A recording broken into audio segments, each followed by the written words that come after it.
निजी की Asian pair के लीव्स में और इसके लीव्स में बहुत ही ज़्यादा आसमान ज़मीन का फ़र्क है। तो इसलिए आपको ये समय समय पर हटाते रहना है, क्योंकि इसमें काफ़ी बार जो वाटर सूट जैसा ग्राफ्टिंग पॉइंट के नीचे से जो रूट स्टॉक है उससे ग्रोथ आते रहता है। तो दोस्तों ये है हमारा निजी सिकी का एशियर पेयर का प्लांट, और आप देख सकते हैं कि अब इसमें करल लेना शुरू कर चुका है।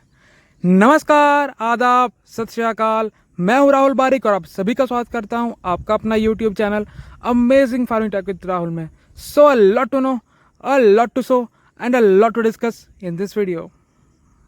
सबसे पहले एक ज़रूरी सूचना कि निजी सिकी एशियन पेयर का जो पॉट वाला प्लांट होता है वो अब आउट ऑफ स्टॉक हो चुका है।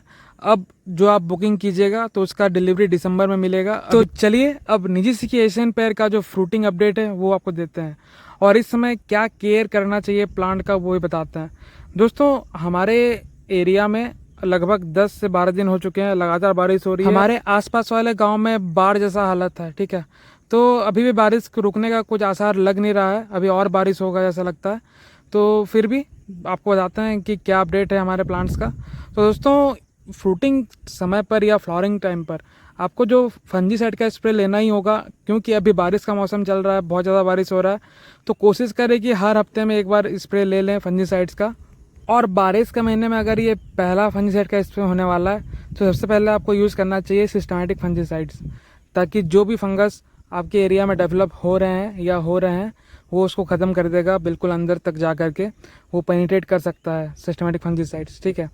तो सिस्टमैटिक फंजीसाइड्स देने के बाद 2 से 3 दिन बाद आप जो कॉन्टैक्ट फंजीसाइड है उसका प्रयोग कर सकते हैं। कॉन्टैक्ट फंजीसाइड में आपको यूज़ करना चाहिए कॉपर ऑक्सीक्लोराइड, जो कि बहुत ही फेमस फंजीसाइड है, COC के नाम से जानते हैं, और ये ब्लू कलर का होता है। लेकिन इस समय पर भी काफ़ी सारे पेड़ पौधों पर फूल फल बनते हैं, जैसे कि पैसन फ्रूट हो गया, ड्रैगन फ्रूट हो गया, ये हमारा नाशपाती की जो वैरायटी है ये भी अभी फ्रूटिंग आया हुआ है, तो ये भी हो गया। तो इनमें इन सब का प्रयोग ना ही करें तो बेटर रहेगा, क्योंकि ये काफ़ी हार्डी फंजीसाइड्स होते हैं जो कि पौधे को नुकसान ही पहुंचा सकते हैं। पौधे को तो नहीं नुकसान पहुंचाएंगे, लेकिन आपके जो फल फूल होते हैं उसको ज़रूर नुकसान पहुंचा सकते हैं, क्योंकि फल फूल बहुत कोमल होते हैं। तो और जब भी हम फंजीसाइड का स्प्रे लेते हैं तो प्लांट स्ट्रेस में भी जाता है। आप देखेंगे कि अगर हम फंजीसाइड का स्प्रे बार बार लेते रहते हैं तो क्या होता है कि जो पौधे की ग्रोथ है वो भी रुक जाती है। तो इसलिए खासकर फ्लावरिंग फ्रूटिंग टाइम पर हम यूज़ करते हैं उस फंजीसाइड का नाम है M45। इसका आप यूज़ करें 1 to 2 ग्राम पर लीटर। अगर एकदम सारा फूल खिले हुए हैं तो 1 ग्राम पर लीटर का यूज़ कीजिए आप। और अगर फूल से फल बन चुका है तो आप 2 ग्राम पर लीटर तक का डोजेज है सॉल्यूशन है बना करके स्प्रे ले सकते हैं। अब बात करते हैं खाद पानी का। तो दोस्तों अभी तो बारिश बहुत ज़्यादा हो रहा है, हर जगह ही हो रहा होगा, बारिश का मानसून सीज़न आ चुका है, तो पानी देने की आवश्यकता बहुत ही कम पड़ती होगी। तो आपको क्या करना है, ड्रेंचिंग में एक बार आप कैल्शियम नाइट्रेट आप दे सकते हैं। लगभग 10 से 15 दिन का अंतराल में एक बार दीजिए आप। और स्प्रे में आप कैल्शियम और बोरोन का स्प्रे करते रहें, ताकि आपका जो फ्रूट का साइज़ है वो प्रॉपर साइज़ ले सके और उसमें अच्छा शाइनिंग भी आएगा। एक बात का आपको और ध्यान रखना है कि हम कई बार क्या होता है कि समय नहीं मिल पाता है स्प्रे करने का, या फिर कुछ अन्य कारणों से हम लोग क्या करते हैं कि काफ़ी सारे फंजीसाइड्स, फर्टिलाइजर्स, इंसेक्टिसाइड्स इनको एक साथ मिलाते हैं, ठीक है ना। तो इससे आपको एक दिक्कत आ सकती है, वो है रस्टिंग की, या पौधे में दाग धब्बे आ सकते हैं। तो इसलिए जितना हो सके आप सिंगल स्प्रे लेने का प्रयास करें, या अगर आपको मिक्स करना ही है तो फंजीसाइड्स का अलग अलग फंजीसाइड मिला कर ना करें, और फंजीसाइड के साथ फर्टिलाइज़र मिला कर कभी करने का प्रयास कम करें, ठीक है।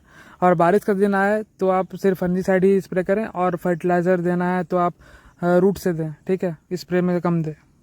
दोस्तों ये सारे जो एशियन पेयर की वैरायटीज़ हैं, सबसे खास बात यह है कि अगर आप एक सिंगल पौधा पे लगाते हैं तो वो भी फ्रूटिंग करने में सक्षम है, क्योंकि ये सारे सेल्फ पॉलिनेटेड वैरायटी है, यानी कि इसको क्रॉस पॉलिनेशन के बाद हो सकता है, क्रॉस पॉलिनेशन इनमें हो सकता है, उससे और भी साइज बेटर हो सकता है। लेकिन अगर आपका सिंगल ही प्लांट है और इसमें फूल आ रहा है तो उसमें भी फ्लावरिंग हो सकता है और उससे फ्रूट सेटिंग हो सकता है। और इसका साक्षात एग्जाम्पल आप हमारे वीडियो में देख सकते हैं कि काफ़ी सारे प्लांट में फ्लावरिंग आए थे, लेकिन इसका टाइमिंग थोड़ा सा डिफरेंट था। तो कुछ प्लांट में कुछ भी फ्रूट सेटिंग नहीं हुआ, जबकि कुछ प्लांट में फ्रूट सेटिंग हो गया है, ठीक है। इस समय पर खाद देने से बचें। हमारा और एक रिकमेंडेशन ये रहता है कि खासकर जो नाइट्रोजन वाली खाद होती है जैसे कि यूरिया, अगर आप किसी भी पौधे में दे रहे हैं तो इससे क्या होगा कि नया ग्रोथ आएगा। और इस समय क्या होता है कि जो इंसेक्ट्स का अटैक है काफ़ी ज़्यादा बढ़ जाता है, क्योंकि इंसेक्ट का जो संख्या है काफ़ी बढ़ा रहता है, ठीक है। और नए नए कोमल कोमल पत्ते रहते हैं तो ज़्यादा ही जो सकिंग पेस्ट है वो भी लगते हैं। तो आपको क्या करना चाहिए कि इस समय पर यूरिया नाइट्रोजन जैसी खाद देने से बचना चाहिए। एनपीके का यूज़ करना है तो सिर्फ पोटेशियम और फॉस्फोरस दीजिए, ठीक है। रॉक फॉस्फेट का यूज़ कर सकते हैं।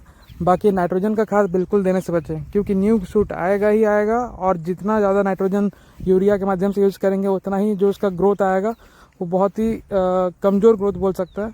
उसमें बहुत आसानी से जो कीड़ा मकोड़ा का अटैक है वो हो जाता है, ठीक है।